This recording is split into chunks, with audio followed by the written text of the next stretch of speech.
Fans are used to their idols being out of sight and mythic, basically even gods. That usually means they are someone you look up to and admire, but sometimes the person you thought was Zeus is much more like Hades. Barry Bonds is probably most remembered for all the steroids and for being a jerk to everyone. During the baseball slugger's career, he was openly hostile toward the media, and he treated his fans with contempt. Once, a fan told him he'd been trying to get his autograph for 4 years, to which Bonds replied, "I want you to keep your streak active." Another time, a 12-year-old fan handed him a card to sign, and he ripped it in two. But as Bonds would have us believe now, that was all just an act. In 2016, he issued a heartfelt apology for his past behavior, saying, "Me. It's on me. I'm to blame for the way I was portrayed because I was a dumbass. I was straight stupid, and I'll be the first to admit it. I'm not going to try to justify the way I acted toward people." When viewed cynically, it's not hard to connect the dots here. A heartfelt apology equals fans not hating you as much, which equals maybe getting elected to the Hall of Fame. But as of 2019, Bonds still hasn't received enough votes for Hall of Fame glory. Barry, this is one of our radio announcers. Joe Buck, Jack Buck, this is his kid. And Barry's like, so? With a net worth of $45 million, Cam Newton probably doesn't depend on income from autograph sales to keep bread on the table. According to Pro Football Talk, in 2012, Newton appeared at a North Carolina mall and charged fans $125 to sign photographs. The price went up to $150 for a football and $175 for a jersey. And if you wanted a personal message, that was another $50. Basically, that meant a lot of fans were priced out of an autograph of any kind. At that point in Newton's career, people were not too bothered by the move, and a lot of fans even defended him. After all, a lot of people are just planning on turning around and selling those autographed items on eBay anyway. But then in 2019, he got into an altercation with some opposition fans and asked a security guard to bring him a dustpan that one kid was holding, which he promptly threw in the trash. Newton has taken some heat for other bad behavior too, like making sexist jabs at female reporters, turning up the music in the locker room so reporters can't interview other players, and just generally being a sore loser.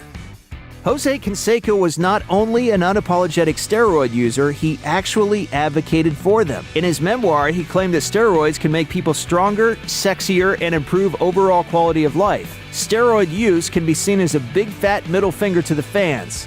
It's like saying the integrity of the game doesn't matter as long as it all ends in a win. But that's not the only thing Canseco did to his fans. He threatened and hurled profanities at them, and he also charged kids for autographs, although sometimes he sent his twin brother to pretend to be him at signings in other places. According to the New York Times, Canseco once threatened to bash in the head of a fan whom he incorrectly thought was making racial comments. During another incident, he pointed to a heckling fan and challenged him to a fight. And his 2013 Reddit Ask Me Anything is full of all kinds of stories about general nastiness, including rude behavior at restaurants, snubbing kids seeking autographs, and threatening to shoot his neighbor's dog.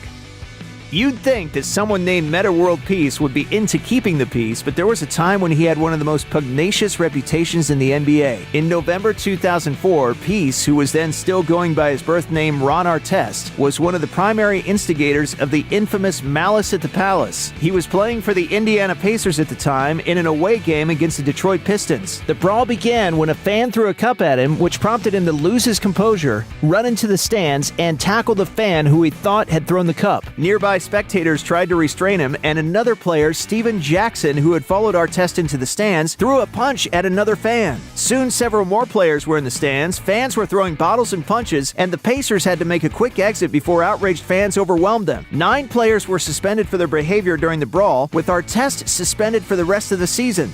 Since then, he's calmed down a bit. Considering that his name change happened after the incident, maybe his desire for world peace didn't happen until after the 86-game suspension.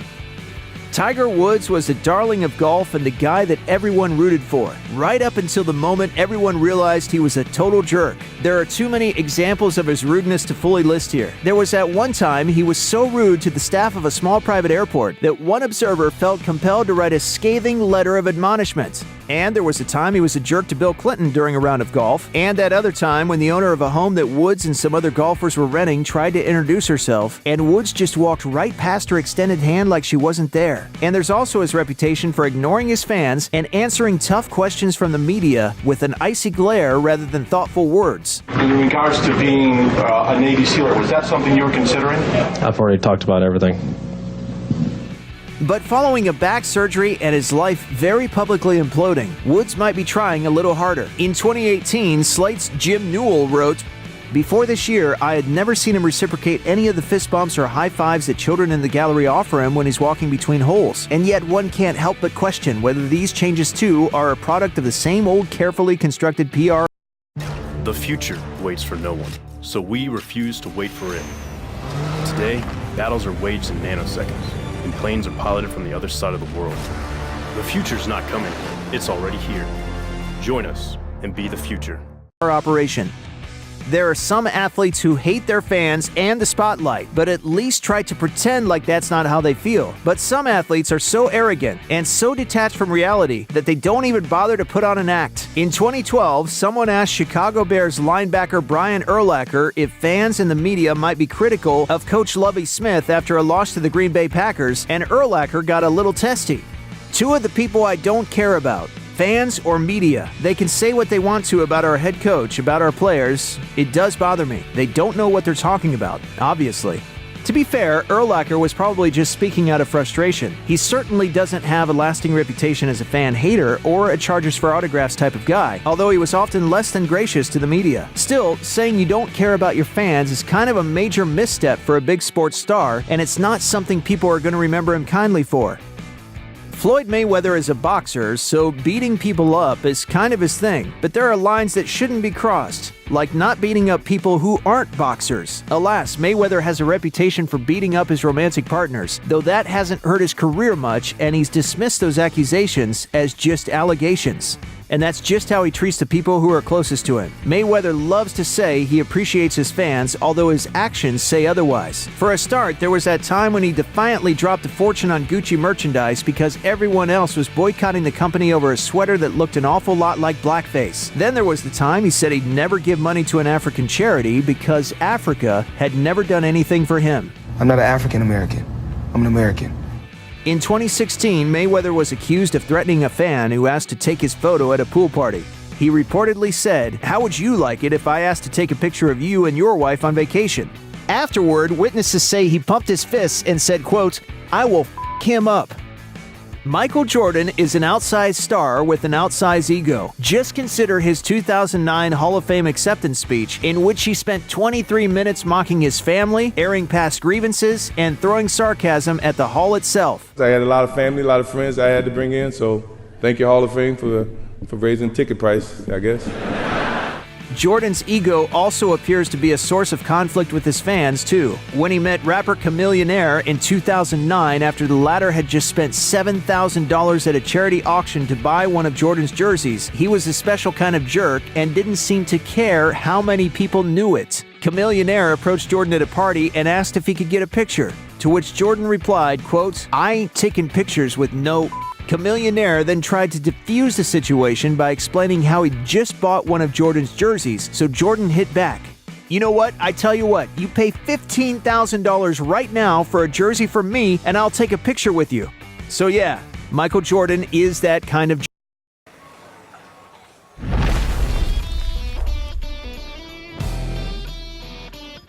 jerk. Most star athletes are remembered for their game first and their personality second. Tennis great John McEnroe is one of the few athletes whose negative personality is so well known that it transcended the sports. He was renowned for his volatile temper, which he often directed at fans. During his career, news stories about McEnroe dedicated almost as much time to his tantrums as to his game. During a senior tournament in 2000, he questioned a line call during a game, and when a heckler shouted at him in frustration, he turned around and replied, "You got an appointment to get to? What the f*** do you care?" But that was tame compared to some of the things he said earlier in his career. In a 1987 match against Germany's Boris Becker, McEnroe insulted the French people when a spectator shouted, "You can't trust a frog," to a French umpire, and McEnroe replied, quote, "You better believe it." Then he insulted the Germans when he told a fan to, quote, "Eat some more sauerkraut." And then he insulted people of African descent when he told a black linesman that he didn't know that they had black Germans. So not only is McEnroe a jerk to his fans, he's also kind of racist. You can't be serious, man. You cannot be serious!